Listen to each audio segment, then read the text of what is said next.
Evangelho de Jesus, que segundo escreveu Marcos, capítulo 10, versículo 46. Eu posso ler com você?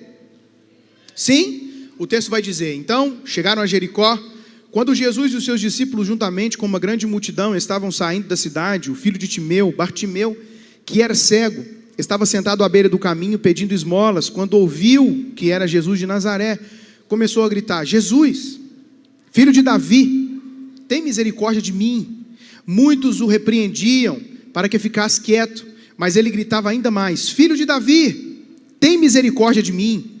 Jesus parou e disse: chamem-no. Chamaram o cego: ânimo, levante-se, ele o está chamando.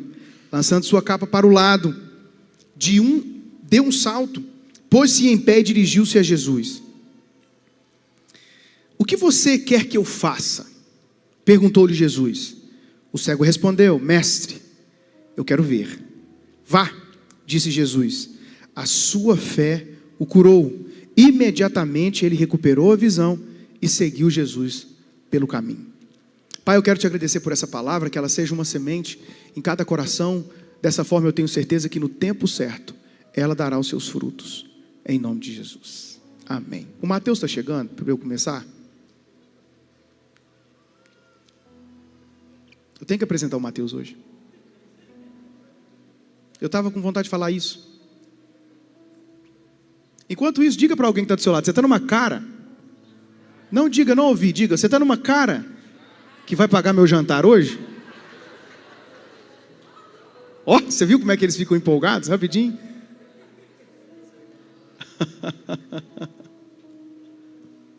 Corra, Mateus. Você que está em casa no Brasil, fora dele, eu espero que a mesma atmosfera que está aqui invada onde você estiver. Espera aí que nós estamos só esperando o Mateus para você conhecer o Mateus. Mateus é demais. Mateus hoje ele é casado, pai da Cecília, e está vindo mais uma neném. Eu acho que ele não quer vir, você acredita? Quem acha que ele não quer vir? Eu acho que ele não quer vir. Acho que ele está... Dá um sinal para mim aí, gente, se ele está vindo. Ah, ele está vindo. Olha.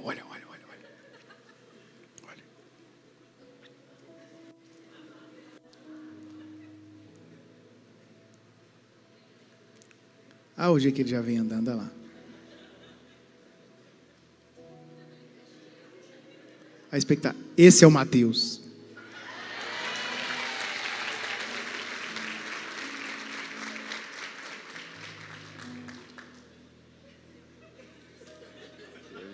Você lembra da Dona Maria de Fátima lá? Você estudou no Teotônio? Onde você estudou? No Guadalupe. Ah, tá. Aqui. Você lembra dele? Que tipo de aluno você era, Mateus? Exemplar. Quer te dizer que o Mateus venceu na vida. Graças a Deus, Mateus. Deus é misericordioso demais na sua vida? Casei e tem filho. Dois filhos. Casei com uma mulher maravilhosa. Cadê ela? Olha o Mateus. Vou trazê-los mais vezes. Mateus é empresário. Olha o que Deus faz. Parabéns, Mateus. Senhoras e senhores, esse é o Mateus. Mateus lidera o nosso time lá dos guardiões, que te recebe lá com amor, carinho, que fica lá. Enquanto você está aqui, eles estão lá, guardando o seu carro, o seu veículo, orando por você. Sabe por que ele ora? Eles oram para você trocar de carro. Eles oram para Deus abençoar você e guardar você no seu trajeto para o trabalho. Eles oram para que o seu veículo te leve a viagens incríveis. Eles ficam lá orando o tempo todo. Nós já lemos o texto, sim ou não? O texto que nós lemos, ele trata de um cego, e que a Bíblia diz que a multidão oprimia Jesus e oprimia para que ele não chegasse até Jesus. Ele era conhecido como filho de Timeu. Bartimeu é a junção de filho com Timeu, Bartimeu. Bar no original, filho. Para ele ser reconhecido como um filho de alguém, isso significa que ou o pai dele tinha uma certa importância na sociedade, ou vinha de uma família tradicional, porque eles conseguiam mencionar o pai na genealogia. Ele era cego, estava sentado à beira do caminho pedindo esmolas, diz o texto. Quando ele ouviu que Jesus estava passando, ele começou a gritar. E diz a Bíblia que eles começam a dizer para ele não atrapalhar o mestre. Pasmem vocês, um dos grupos que tenta atrapalhá-lo de chegar até Jesus eram os discípulos, porque eles queriam manter um certo protocolo, e protocolos são importantes. Nós aqui amamos protocolos, porque protocolos, quando a gente entende sobre protocolos, significa o quanto a nossa mente é nobre, e a nobreza não tem a ver com o tamanho do seu bolso, tem a ver com a expansão da sua mente. Tem alguém comigo aqui hoje? Então nós aqui celebramos protocolos, mas quando Jesus chega não tem protocolo para ele, você entende? Se ele falar que vai transformar a sua vida hoje, ele transforma hoje. O nome dele é Jesus, ele tem o poder de fazer isso. Diz a Bíblia que esse homem, que Bartimeu, ele andava com uma capa. A capa naqueles dias era como se fosse uma autorização, um documento que o governo dava para as pessoas terem a liberdade de pedir esmolas, os coxos, os cegos, os que tinham algum tipo de dificuldade. Mas tinha alguma coisa errada com esse homem, porque ele sabia o nome do pai, ele tinha uma genealogia. Aparentemente, historiadores dizem que o pai dele era vivo, então nós não sabemos o porquê dele ficar mendigando, até ele ouvir que Jesus estava passando. Então Jesus faz uma pergunta para ele: o que você quer que eu te faça? Essa pergunta parece só uma pergunta estranha, porque você vai perguntar para um cego o que você quer que eu te faça? Parece estar muito na cara, né? Mas nós aprendemos um princípio, mesmo Jesus vendo que ele tinha uma dificuldade, Jesus queria saber o que ele queria, porque tem muita gente querendo oferecer para outras pessoas o que elas não querem. E pensa que coisa sofrida é você querer levar alguém a um lugar que ela não quer ir. Quando você parar de querer levar as pessoas a um lugar que elas não querem ir, sua vida vai ser mais leve. Tem alguém comigo aqui hoje? A sua vida vai ser mais leve. Eu já tentei levar, eu dei um direcionamento para a Cíntia, falei: Cíntia, você tem a capacidade de ter sua casa própria. Ela falou: eu tenho. Não aconteceu da noite para o dia. Eu já dei algumas direções e apontamento para outras pessoas também que não foram. E eu, quando eu me comprometo com algo, eu vou até o final. É por isso que hoje eu tenho muito cuidado sobre as lutas das quais eu decidi lutar. Porque não compensa você entrar numa guerra sozinho e a pessoa que precisa está na frente desse batalhão cruzar os braços. Diga para alguém que está do seu lado: lute as suas guerras. E só entre nas outras que você tiver aliança. Mas diz a Bíblia que a partir do momento que Jesus cura ele larga a sua capa, ele larga o seu manto. Porque o benefício serviu para você até antes de Jesus aparecer. Depois que ele apareceu e você agora já conseguiu produzir, você não precisa do benefício mais. Tem alguém aqui comigo? O problema é que nós moramos em um país onde as pessoas amam um benefício. Eu quero dizer para você que se você precisar de um benefício, use dele, porque a minha família também já precisou. Mas melhor do que você usar um benefício é você ter força para conquistar, trabalhar e desfrutar daquilo que sua mão está construindo. O meu filho foi diagnosticado com autismo aos 2 anos e meio de idade. E eles me diziam: olha, você sabia que agora você pode comprar um carro zero com 40% de desconto? Você sabia que agora nas viagens, as companhias aéreas, elas são obrigadas a oferecer para você uma passagem gratuita porque o seu filho é autista? E tantas outras coisas que eu fui ouvindo, eu virei para essa pessoa e falei: mesmo que o autismo não seja uma doença, você sabe que Deus tem o poder de curar meu filho, me prosperar e eu pagar tudo. Nós precisamos de sair dessa mentalidade de dependência e começar a gerar recursos. Eu costumo dizer aqui na nossa casa que nós não vamos à prefeitura perguntar o que ela precisa, nós não vamos lá pedir alguma coisa, nós vamos perguntar o que ela precisa. Por quê? Porque nós acreditamos que aqui nós temos os recursos que têm o poder de transformar uma cidade. Tem alguém com essa mentalidade aqui hoje? Nós temos 2 pessoas aqui da nossa casa no monte da política. Pergunta para eles esse ano, o dia que eu procurei eles pedindo alguma coisa. Nada. Porque o que nós queremos é oferecer. Essa é a mentalidade que nós temos. Às vezes existem coisas da nossa nação que não vai para frente, porque nós só ficamos na cultura do sanguessuga, só sugando. Mas eu quero profetizar que se você quiser, Deus vai dar habilidade para você empreender. E para você ajudar a transformar essa cidade nas coisas que elas precisam. Pensa a gente poder chegar lá na escola e falar: o que vocês estão precisando aí hoje? E a gente poder ajudar com os recursos. Tem alguém comigo aqui? Porque Deus nos chamou para poder fazer isso. Então aquele cego entendeu que naquele momento, aquela capa que era um documento, praticamente, que o governo dava, ele não precisava mais daquilo. Por quê? Porque agora a sua visão foi restaurada. Ele recuperou a sua visão porque Jesus deu. A propósito, toda pessoa que passa por Jesus não sai da mesma forma. Toda pessoa que passa por Jesus não sai da mesma forma. Ele tem a vida transformada. Jesus é essa pessoa sensível à nossa dor. Ele é um mestre. Não tem como você passar por ele e você sair da mesma forma. Ele tem o poder de nos transformar até quando você dá liberdade. Então essa palavra de hoje é uma boa palavra, porque chegar ao final do ano não é apenas atravessar um calendário, é vencer as batalhas que ninguém viu, é suportar pesos que ninguém segurou por você, é andar pelos vales onde só Jesus sabia que você estava passando.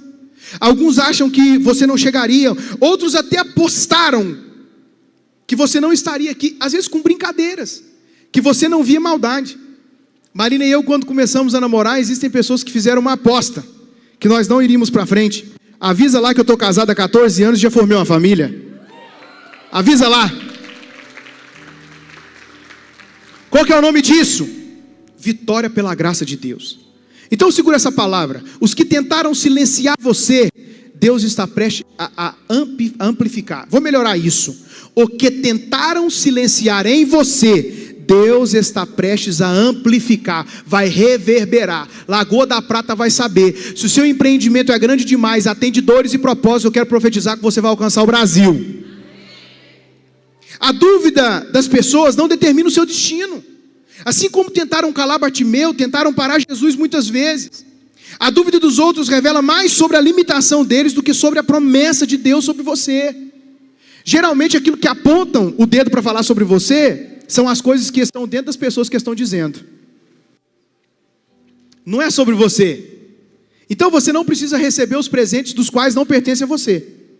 Se isso não te pertence, uma coisa que eu não aceito colher na minha vida é deslealdade. Eu nunca fui desleal com ninguém, eu nunca plantei deslealdade, logo eu não colho deslealdade. Você não pode colher coisa que você não plantou. Como é que foi seu plantio esse ano para o próximo ano da colheita que você vai receber? Jesus, ele venceu a incredulidade do ambiente, a sua cidade duvidou. Se tem uma coisa que as pessoas têm dificuldade de enxergar, é a habilidade que você tem. Os professores têm esse talento. Os professores têm esse talento. Eles dizem: menino, eu consegui ver seu futuro. Presta atenção nessa aula, lê esse livro agora. Porque um dia você vai precisar.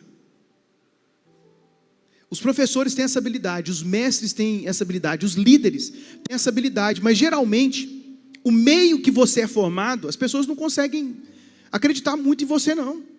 Hoje existem alguns amigos que eles vêm até mim e dizem assim: Henrique, eu sempre soube que você seria alguém de sucesso. Porque depois que você chega, fica fácil aplaudir você. Depois que você alcança, fica fácil aplaudir você. Sabia nada. Sabia nada. Via você como alguém diferente. Via você como alguém enjoado demais. Olha lá, quer ser disciplinado demais. Olha lá, quer ser o aluno bonzinho. Mas é porque você sabe do futuro incrível que está esperando por você. Por isso que você leva a sua vida nessa seriedade. Porque a vida não é um ensaio de uma peça teatral, porque não vai voltar. O que você está vendo agora como um ensaio, acorda, é o presente. E o presente é um presente para você viver. E o passado, ele precisa ser esquecido até se coisas boas aconteceram nele. Existem algumas pessoas que não conseguem deixar o passado, não foi só quando coisas ruins aconteceram. Quando coisas boas aconteceram. A última coisa maravilhosa que aconteceu com você foi no ano de 1995. Você tem que deixar isso para trás e querer colocar expectativa no futuro, porque uma coisa boa e extraordinária vai acontecer em 2026 para você. Projete o seu futuro. As pessoas têm essa dificuldade, mas você tem alguém que acredita em você. Deus apostou em você quando Ele deu o dom à vida a você. Você não nasceu por acaso. Você não é apenas fruto de uma relação. Porque às vezes você fala, eu vim de uma família disfuncional, um lar disfuncional, meu pai me abandonou, minha mãe me abandonou. Mas você tem que entender que antes de você ser formado no ventre da sua mãe, Deus projetou você. Tem alguém comigo aqui? Deus projetou você antes de você ser formada no ventre da sua mãe. Eu estou dizendo para você, Deus me disse anos atrás, através de uma pessoa, você vai impactar muitas pessoas. Eu olhei para dentro de mim e falei, eu não consegui enxergar isso. Eu não conseguia enxergar essas coisas. Eu sou do tempo, meu amigo, que eu trocava de roupa quando tinha eleição na cidade, porque o prefeito distribuía camisa. Hoje eu acho que não pode mais, né? Pode mais não? Eu andava com a camisa da dona Hilda, prefeita lá de Arcos. Tá rindo aí? Era feio mesmo. Eu andava com essa camisa, sabe de onde eu vim, meu amigo? Eu vim do Cipopau. Tem alguém de Arcos aqui? Aí? Conhece o Cipopau? É lá que eu morava, meu filho. Avisa lá onde eu cheguei. Cipopau, assim, para eu usar uma expressão mais, era uma comunidade. Eu vim de lá. Eu estou dizendo para você, porque eu sou prova, que quando você coloca a sua vida na mão de Deus e você resolve levar a sua vida com disciplina, sendo responsável pelas suas escolhas e acreditando que Deus pode fazer, porque a combinação perfeita é o favor de Deus e o esforço humano. Aí Deus pode te levar a lugares extraordinários. Mas não é esse o filho do Zé, que jogava bola com meu filho? Diz a Bíblia que Jesus não pôde fazer ali muitos milagres, porque eles não trataram com honra. A nossa cidade, talvez é possível mudar o nosso Brasil a partir da nossa casa, a nossa casa alcançar o nosso bairro, e o nosso bairro alcançar a nossa comunidade toda. Porque uma coisa que nós não, o tempo pode passar, a tecnologia pode chegar, muita coisa boa pode nos fazer avançar, mas uma coisa que nós não podemos deixar passar, é uma palavrinha chamada honra. As pessoas estão perdendo. Eu estou falando para vocês aqui sério, eu tinha uma professora que quando ela batia na mesa, a gente ficava... Hoje eu acho que não pode fazer isso mais, né? Que pena. Porque eu tinha pessoas que me disciplinaram. E eu sou o tipo de pessoa que eu chegava em casa e eu não tinha razão, não. Pai, aconteceu tal coisa na escola. Menino, o que você aprontou? Vou ter que ir lá ver o que você aprontou. Nós precisamos honrar mais. E aí a gente ama falar das esferas da sociedade, né? A gente ama falar dos políticos. A gente ama de falar de esferas que a gente não domina. Mas você não pode esquecer que talvez você não faz pior porque a sua mão ainda não alcançou aquilo. Tem alguém aqui comigo? Como que eu vou falar de corrupção se eu vou na padaria e eles me devolvem um troco errado, R$5 ao meu favor, eu não devolvo esse dinheiro, gente? Diga para alguém que está do seu lado, boa noite. A cidade de Jesus duvidou dele, os religiosos duvidaram, seus discípulos duvidaram. Mas ele continuou, ele persistiu. Se fizeram com Jesus, provavelmente podem fazer com você também. Gente que não acredita no seu chamado, gente que não entende a sua jornada, gente que só aparece para medir seu fracasso, não o seu progresso. Mas eu tenho uma boa notícia para você hoje, você quer receber? Deus nunca duvidou de você. Ele acredita em você. Aprenda uma coisa, o inferno apostou na sua queda, mas Deus apostou no seu amanhã. Salmo de número 91, e versículo 7 diz: 1000 poderão cair ao seu lado, 10.000 à sua direita, mas nada o atingirá. Eu sei que o ano teve muitas quedas, mas você ficou de pé. Muita gente começou empolgada, outros desistiram no meio do caminho, mas você permaneceu, não por força, mas por graça. Eu sei que o inimigo apostou contra você, e entenda, quando eu falo dos seus inimigos, eu não estou falando de pessoas, porque diz a Bíblia que a nossa luta não é contra carne nem sangue, mas contra principados e potestades. Então quando eu falo de inimigo, eu estou dizendo dos poderes das trevas, que tentam paralisar você. Quando eu falo de inimigo, eu não estou dizendo de um amigo, também não estou dizendo da sua esposa, é uma piada. Mas aprenda, porque toda essa força maligna é uma tentativa de tirar sua força, assim como fez com Elias, assim como fez com Jó, assim como tentou paralisar a mente de Pedro. Mas quem apostou contra você subestimou que Deus te sustenta. Subestimou que Deus te sustenta. Você não é forte porque você aguenta, você é forte porque Deus não deixou você cair. Ele te trouxe até aqui. Aprenda que o final não é um fechamento, é um lançamento. De novo, o final, dezembro, não é um fechamento de um ano, é onde você está projetando como será o seu próximo. Enquanto tem muita gente aí dizendo que não tem força, nós estamos aqui recarregando as nossas baterias, porque aqui é o lugar, aqui é o QG, aqui é o centro de treinamento, que nós recebemos as próximas palavras, que nos levarão para o próximo ano, que vai ser o melhor ano da nossa vida. E não é sobre pensamento positivo, é sobre fé. Diz um amigo meu, que fé não é sobre dizer muito, é sobre obedecer muito. Quando eu iniciei a minha jornada no pastoreio, na liderança dessa igreja, eu não tinha as habilidades suficientes para poder liderar ela. Tem gente que diz assim, por que eu não conhecia mensageiros antes? Porque eu não estava preparado para você. Durante 7 anos nós crescemos para baixo, nós organizamos a casa, formamos líderes. Hoje nós estamos prontos para crescer. Por quê? Porque a comunidade está madura. Ela não está perfeita, mas ela está madura. E eu estou dizendo, pode chegar à Lagoa da Prata, porque aqui tem lugar para vocês. Tem alguém comigo aqui? Cumprimente pelo menos 1000 pessoas lá que está aí do seu lado.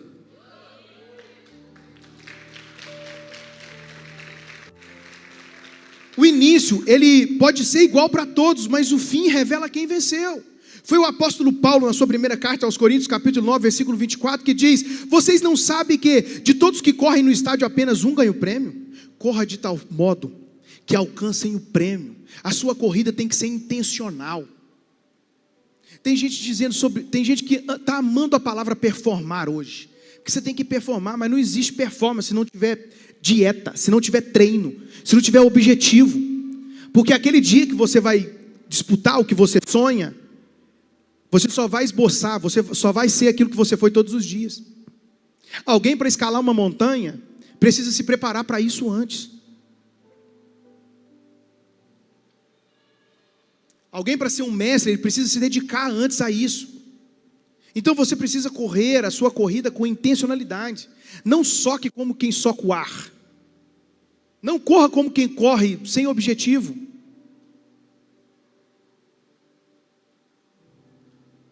Tem muita gente na jornada da vida, nessa viagem espetacular e maravilhosa que é a vida, sem saber para onde vai.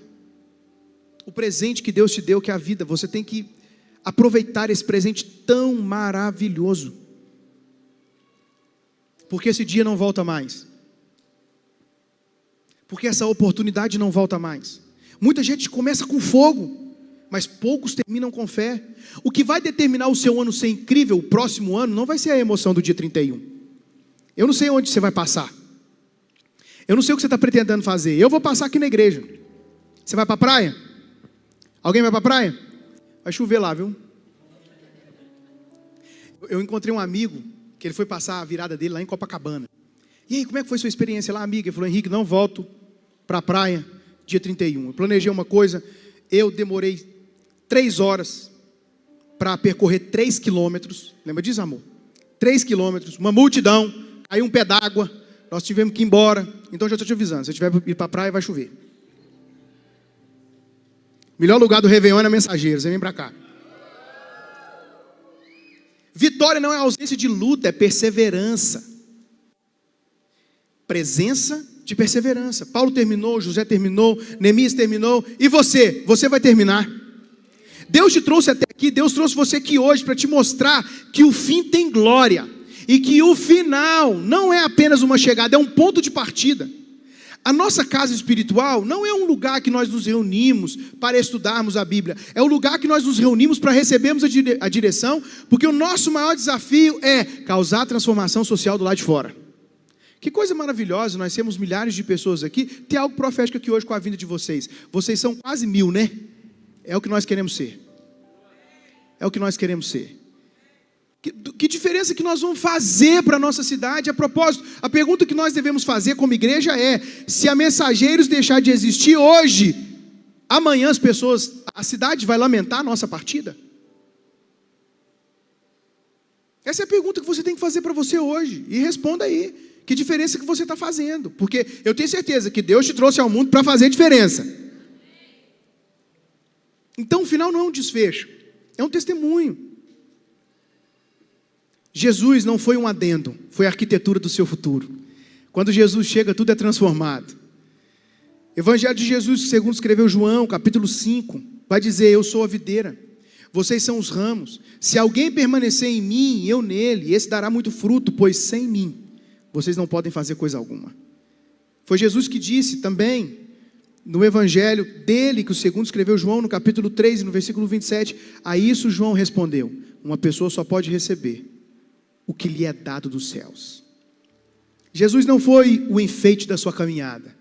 Jesus não é a cereja do bolo, Jesus é o bolo todo. Não foi sorte, força de vontade ou apenas uma boa fase, foi Jesus. A sua vitória não é mérito isolado, mas é uma parceria divina. Você caminhou, Ele te sustentou. Você decidiu e Ele te capacitou. Se Jesus está na sua jornada, o final sempre será de vitória. Agora você precisa convidá-lo a estar com você. E você precisa discernir os tempos. Discina os tempos. Os discípulos tinham essa dificuldade. Jesus estava numa tempestade, junto com eles num barco. E uma tempestade, imagina uma tempestade. Como que é uma tempestade? Tudo escuro, em alto mar. Os discípulos estavam apavorados. O que vai ser de nós? Jesus estava fazendo o quê? Dormindo. Ultimamente tem gente me perguntando: qual é um sinal de Deus que esse empreendimento, seja ele lá qual for, e aí o empreendimento pode ser esse namoro, o empreendimento pode ser esse casamento. Se você quiser fazer algo para causar transformação social hoje, a melhor coisa que você pode fazer é investir na sua família. Não sei qual é o empreendimento que você está pensando em fazer nos últimos dias, mas as pessoas me perguntam: qual é um bom sinal para eu saber que Deus está comigo nesse empreendimento? Eu pergunto: tem tempestade? Porque nós queremos fazer as coisas tudo com base na paz, né? Aí eu não senti paz para fazer isso. Não senti paz para mudar de lugar. Não senti paz para mudar de espaço. Não senti paz. Eu não senti paz para mudar para cá. Nós estávamos em um lugar de 400 metros quadrados. Quando colocaram isso aqui para alugar, me apresentaram um aluguel 5 vezes maior do que a gente pagava. Um ano que nós estávamos ali naquele lugar. Quando eu falei que nós iríamos mudar, teve gente que me chamou de louco. Nós já mudamos 4 vezes. Por que a gente está sempre disposto a mudar? Porque nós acreditamos que Deus é grande demais. E essa é a nossa resposta. Me perguntaram: por que você ainda não construiu? Por que a Mensageiros ainda não construiu o templo, a igreja? Eu disse para eles: porque um pai não compra um número de sapato definitivo para um filho que está crescendo. Eu tenho 2 filhos. A gente não compra um número de sapato definitivo para eles, porque eles estão em desenvolvimento. Essa igreja ainda não foi construída, porque esse lugar ainda está muito pequeno para nós. Pode ter certeza disso. Então nós queremos paz. Diga para alguém que está do seu lado aí, para fim didático, para você não esquecer: paz é colocar no neutro e deixar Jesus guiar você. E tem coisa que você vai enfrentar, que você vai sentir medo, vai com medo mesmo. Tem alguém aqui? Vai com medo mesmo. Eu, quando fui casar com Marina, eu falei: meu Deus, eu tive um choque de realidade. Eu fui conversar com algumas pessoas, eu falei: eu estou com medo. Eu nunca casei antes. É um mistério, casar é um mistério. Entender as mulheres, até hoje eu estou tentando. Mas ela facilita a minha vida. Marina é a pessoa que eu precisava. Marina, eu olhei para ela e falei: essa mulher está no meu futuro. Peguei na planta. Valeu a pena. Tem alguém para ficar com os meninos hoje? Aprenda: mesmo ferido você venceu, tá? Mesmo debaixo de tanta dificuldade você chegou. Mesmo cansado você venceu. Mesmo duvidando às vezes, você venceu. Agora que você está nessa fase maravilhosa da sua vida, aprenda. Quem você permite entrar na sua intimidade. Porque às vezes nós somos ingênuos demais, e Jesus é o nosso exemplo disso. Jesus, ele andava com 12, ele falava à multidão, ele tinha uma sensibilidade, ele curava as pessoas, mas para treinar, para andar perto, para ver intimidade, para viajar junto, 12. Às vezes para curar alguém, 3. Você consegue imaginar? Tem um episódio na Bíblia de Jesus ressuscitando uma menina. Ele chama quem para entrar lá para dentro para fazer oração? Pedro, Tiago e João. Quem? Você consegue imaginar Jesus chamando Tomé? Tem Tomé aqui hoje, não? Não. Tem alguém aqui para ser o Tomé? Mas tem que fazer uma boa encenação, deixa eu ver. Quem? O Lucas. Cadê o Lucas? A hora que eu falo que eu preciso de alguém, ele já some. O Ronaldo? Lucas! Vem aqui agora, filho. Ele não está aí, não? Achei que ele estava aí. Vem cá então, pastor Bruno. Você é excelente. Anda.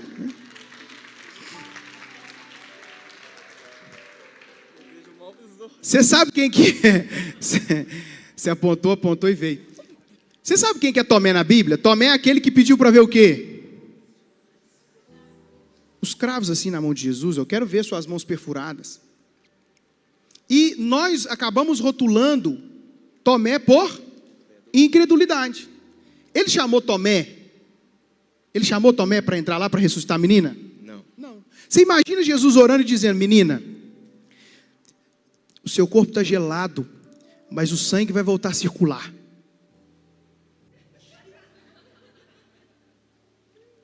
Esse é Tomé, energia baixa, dentro da sala, não vai funcionar. Jesus, dos 12, chamou 3. Imagina ele dizendo: menina, quando eu orar por você, eu vou ter autoridade para te ressuscitar. Não vai não. Esse é Tomé. Sabe quem que é esse? As pessoas que você insiste em deixar na sua vida, que não celebram o seu futuro e não acreditam em você. E você insiste em deixar essas pessoas aí. Mas o que você é? Bonzinho demais. Brilhou, viu? Vamos aplaudi-lo? Brilhou. Esse é o Tomé. Jesus é essa pessoa que selecionava. Diga comigo, por favor. Quem fez parte do meu antes? Mais forte. Quem fez parte do meu antes? Não esteve comigo no meu durante. Não pode acessar o meu depois. Não pode. Pastor, mas às vezes são pessoas que merecem. Não, tudo bem, ajuda, vai lá, faz alguma coisa por ele, dá uma cesta básica, alguma coisa. Mas para sua intimidade? Para sua intimidade, não. Você lembra de José? José foi aquele que não deixou a poeira da ofensa sentar no coração. Ele foi lá, chamou os seus irmãos e disse: manda trazer o pai, traga todos os irmãos, que agora vocês vão morar aqui comigo. Certo ou errado? Esse é o José da Bíblia. Os irmãos, se você não conhece a história, os irmãos o venderam porque o invejava, de dentro de casa. Alguém me disse: mas eu não esperava isso daquela pessoa. Mas você está querendo que alguém de fora vai te machucar? É os de perto mesmo. E o seu coração tem que estar preparado para isso aí. E se você entende que é uma missão, está tudo bem. Se eu fosse olhar para as pessoas que eu já ajudei, que um dia já celebraram, e que agora já até saíram, até com deslealdade, eu pararia de fazer o que eu faço. Mas eu tenho uma missão, e por isso que eu não paro. Então José disse: vocês me venderam como escravo, eu fui de herdeiro a escravo, mas não foi vocês que me mandaram, foi Deus que me mandou na frente. Porque eu hoje governo sobre todo o Egito. Então traz lá o pai, traz todo mundo, vocês vão morar aqui. Mas eu te faço uma pergunta: moraram no palácio com ele?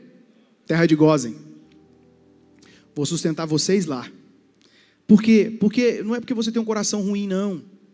É porque eles não vão ter a maturidade para entender que você agora é uma pessoa diferente. Você mudou. Tem alguém comigo aqui? Você mudou, você não é a mesma pessoa mais. Alguém me ligou esses dias e disse: amigo, 11 anos depois eu estou aqui falando com você, queria ir na sua casa. Falei: vamos marcar um dia. Passaram uns 3 anos. Por quê? Porque ele não pode me acessar agora e eu estou protegendo ele, acredite nisso.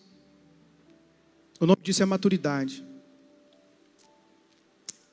E eu quero dizer para você que da mesma forma que aquele cego teve a vida transformada por Jesus, se você quiser, você também pode. É só você abrir o seu coração e permitir que Ele faça isso. Fique de pé. Estava bom assim? Avisa lá para alguém que você venceu. Dizer avisa lá que eu venci não é soberba, é testemunho. Avisar para quem? Avisar para o passado, que eu não visito ele mais. Avisa lá para quem desacreditou de mim, que não foi, que eu tive esforço sim, mas o favor de Deus me trouxe até aqui. Avisa lá para o inferno que o meu lugar é o céu. Avisa lá que você venceu porque Jesus esteve com você todos os capítulos deste ano. E estará ainda mais no próximo. Esse é um bom momento para você curvar sua cabeça, fechar os seus olhos e fazer a sua oração de gratidão. E de dizer: Deus, obrigado porque eu estou em dezembro e eu venci. Alguém vai ter que avisar lá para o seu bairro, viu, que você venceu. Alguém vai ter que dizer para essa cidade: avisa lá que o João venceu. Avisa lá que a Maria venceu. Avisa lá que o meu propósito continua. Avisa lá que Deus está fazendo tantas coisas lindas na minha vida.